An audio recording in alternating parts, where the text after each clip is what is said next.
Hello, I'm Bill Golden with PrinceWilliamLife.com. My guest today is Connie Moser. Connie is a super volunteer throughout Prince William County and very specifically in Woodbridge and the Dale City, Virginia areas. You may have seen Connie along Dale Boulevard or along Minnieville Road or anywhere between the Potomac River and the Shenandoah Mountains, the Blue Ridge, cleaning up and making Prince William a nicer, better place. Connie is active in Chamber of Commerce, the Dale City Civic Association. Connie's a very special guest, and I'd like you to get to know Connie as well as I have over the last few months. How you doing? I'm great, Bill. Thanks for having me. Hey, you know, ever since I met you last year, and I'm going to blame Al Alborn for that. Al kept saying, you got to meet Connie, you got to meet Connie. And now that I've met Connie, why did I wait? Thank you.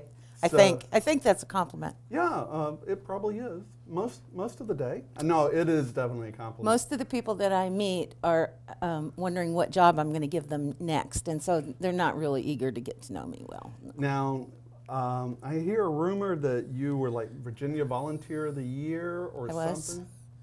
So if someone says, hi, Connie, they usually say it very quickly because Connie always has something to be done? Pretty much. Ah. Pretty much. So now where do you consider your roaming distance? You know, what is it, who do you and what do you take under your wing? I work with anything that might promote people in Dale City. That's my immediate focus. That takes me into a lot of other realms, but my immediate focus is Dale City. And you know, we both love Dale City. I live in Dale City. My kids were raised here. They weren't born here, but they were, from kindergarten on, all my kids were raised here. It's a great place to live. So, but were you born here? Were you born in Dale City? No, we're retired military. We our previous home was in Lake Ridge, and when Bill retired, we decided to settle here because there were plenty of jobs, and we wanted to buy a home. And then we learned that that VA no money down thing doesn't mean you can pick whatever house you want. You have to be a little particular about the price. And you got to hit up the cookie jar and add there was to that? no cookie jar. No cookie jar? Not even a crumb. It's a sad and sordid tale, but it all worked out. We found this house in Dale City. It was like the third house that we looked at. And I have a pretty good imagination, so when I saw aqua shag carpet and green flocked wallpaper, I was not deterred. It had a big yard, lots of room, and a bunch of little tiny rooms like warrens. Large closet? No, not large anything, just a big yard. It's just a big yard. And so, but the price was right, and we were able to turn that house into our home today. And I visited your house. In fact, after I recently visited, I went home and I told my wife, I said, we can't let Connie come near our house because she lives in a palace. It's not a palace. It is much improved. It is. You have done a great job. Lots of imagination, lots of beautiful design with your home. I really like it. Well, like everything else that I do, I learned how to do it mostly myself. I grew up poor, and that's grown with me my whole life. Everything is based upon the lack of funds, and it's odd that I settled in Dale City, which happens to be like the poor stepchild of Prince William County. And so I feel this pressing need to bring it up to a better standard. Just like I have my house, I think we can do the same thing with an entire community. People don't choose to live poorly. Their circumstances force them to live that way. And so well, we've got a lot of good stuff going for us in Dale do. City now. So where were you from originally? Missouri, Indiana? Yes, I'm a Hoosier. A Hoosier. So and then we spent time at Scott Air Force Base in Illinois, which is just like Indiana. And then our last base was Pentagon. Now, being an Air Force family, did you get to travel around the world? And no? You shake your head, We no? filled all those dream sheets out, and Bill worked primarily nights, mid-shifts, And every time he met a commanding officer, they thought it was the first time they were meeting him. And he never exactly developed a rapport with anyone. And so we would fill out these, let's go to Italy, and it just didn't happen.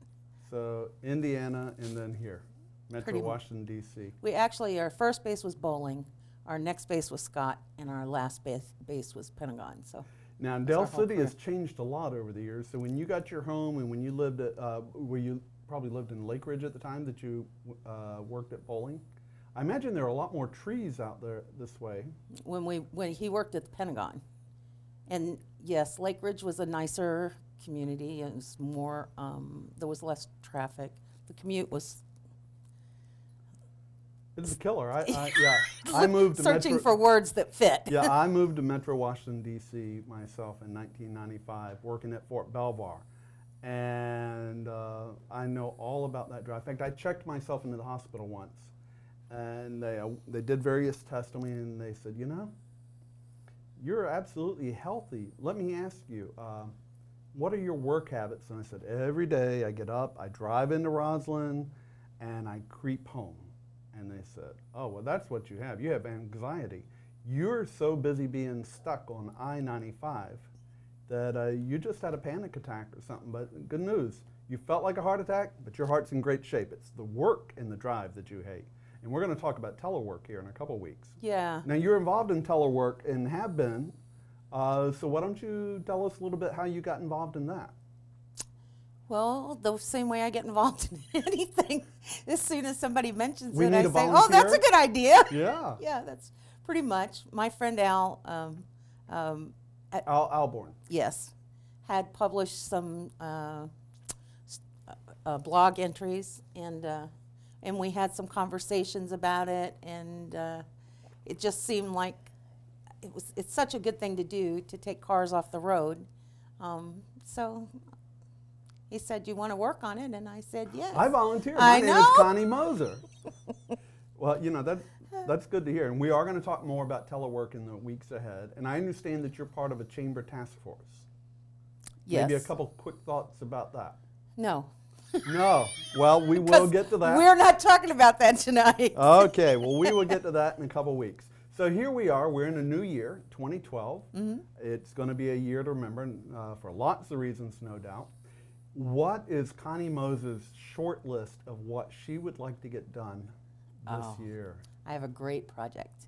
I'm trying to develop, as a matter of fact, I have a meeting coming up shortly with a public-private partnership.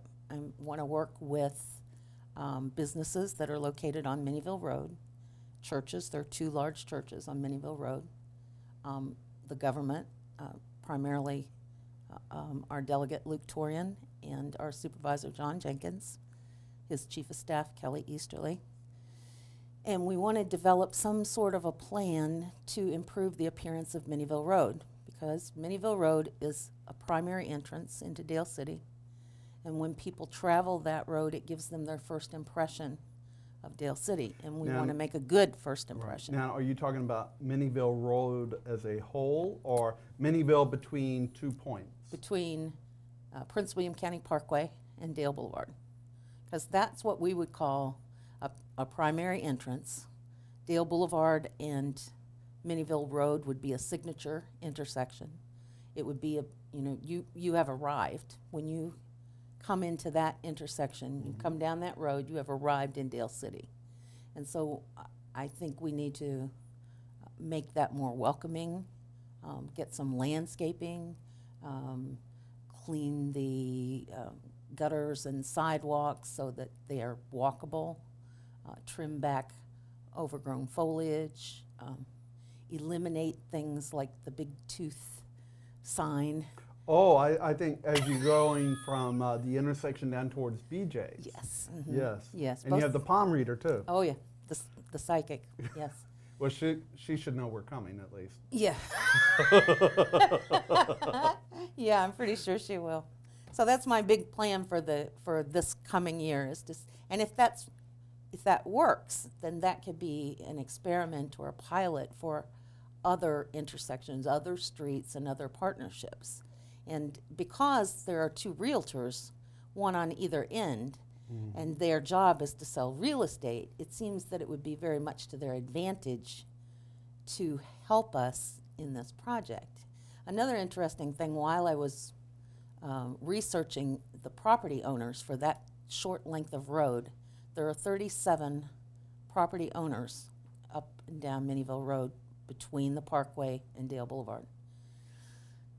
The combined value lost from those 37 properties since 2007 was $25 million. This is land value, property assessment. $25 million. That's $25 million that the county is not collecting real estate taxes on, which of course leads me to think, well, if it's that much on that little short stretch, what is it all over 364 square miles of Prince William County? That's the total roadways that we have in Prince William County? No, the roadways are, I would have to get those figures from VDOT, but the square mileage is 364 square miles. Yeah, so it would behoove all of us to bring those property values up and to induce people to want to live in Dale City. And that's everything I do always reverts to that, whether it's a cleanup in the neighborhood or a cleanup behind the winter shelter or some creek or stream, or it all comes back to the same thing. We in Dale City have very few HOA neighborhoods. Those are homeowner association neighborhoods. Most of our neighborhoods have no guidance or really even an Guardian incentive. angels. Yeah, there's no incentive to improve your property or even maintain a specific standard. Our only assistance comes from Prince William County, and they're only granted by the state a limited amount of authority because we are a Dillon rule state. We can't just make up our own rules. We have to follow what the state tells us to do. And we're not I'm not talking about pristine yards and manicured grass. I'm talking about the legal limit for grass in Prince William County is 12 inches high. Now, I'm pretty sure... I always make my son cut it when it gets to 11. I don't want to, go there. I'm pretty sure you won't find any HOA neighborhoods that allow grass to go 12 inches high, but that's all the authority we have. Well, that doesn't look very good. It's foliage. It's not. And it's worse when you are trying to sell your house next door and no one wants to look at it because, there's rodents running through your yard. And beyond all of those things, though, it's a consideration for your neighbors. You want to, and maybe it has part to do with the military because we all work together on base to make our homes the best we could make them. And that's the way I grew up, thinking we all should live, and I still do. Now let me, go ahead. No, I was going to say, so while you're working on the communities, the economy has taken its toll. We have a number of homes. It's not as bad as it used to be with big yellow signs that say foreclosed, and our county has been hit rather hard. But we do have quite a few vacant homes. Have you given any thought as to maybe how we as a community should think about that or deal with that? Because a number of these homes are better looking than they were. The banks are doing some maintenance to keep them presentable, but quite a few are decaying. I mean, you can just see from windows and fences and garage doors. That's why it's in our best interest to generate homeowners, not just home renters, but homeowners who take pride and interest in their property. Personally, we've been mowing a yard across the street from us for a year and a half, and we've been mowing the yard next to us for a year, and the people across the street just moved out, and so I guess we're going to have a third yard to do this summer. But there's no one else to do it. The county will do it. If you call and make a complaint and they cite the homeowner and then the homeowner doesn't comply, eventually it will get cut. But in the meantime, the grass has, continued to grow. And I personally don't want to pay my tax dollars to get the county to come out and mow the grass. So it just seems to me, well, there's a good way to get some exercise. We'll have to work on that. So let's focus on the bigger issue. So we have a whole year ahead of us, 2012. We're here at the beginning. Minnieville Road is one of your projects that you really want to work on. How do you see people getting more involved? What organizations should they be thinking about? How can people get involved? I mean, I can give them your phone number and your email address, but short of that. No, that's the best way. Really? Yeah. So you're going to answer and say, you're going to regret calling me because I have 45 tasks to be done by yesterday? No, I won't tell them they're going to regret it. I'm just going to say, oh, I'm so glad you called. Let me tell you about what we want to do first. There are a number of associations and groups, but I'm really integral. I'm the driving force. If you want to get something done, start with me, and let's see what we can do. So they really should call you. Yeah, they really should. Yeah, you know, that's what happened. Al told me I should get in contact with you, and I'm going to help you this year. So I would hope that you come back and you visit with me, give me some progress reports, maybe talk about the chamber, maybe not, but talk about some of the other projects, and because we have a whole ton of topics to talk about here in the upcoming year. I would love that. For PrinceWilliamLife.com, this is Bill Golden and Connie Moser saying thank you for coming today. Thank you very much. Thanks. This was fun. Again, I'm Bill Golden, and this has been PrinceWilliamLife.com. This program is all about Prince William, Virginia, my home, and my community where my kids were raised. There are so many great things happening in Prince William. If you would like to appear on an edition of PrinceWilliamLife.com, tell your story about your organization, things that you think are great about the community, things that we should know about in the community, I would look forward to having you as a guest. You can write to me at wgolden@princewilliamlife.com. Thank you.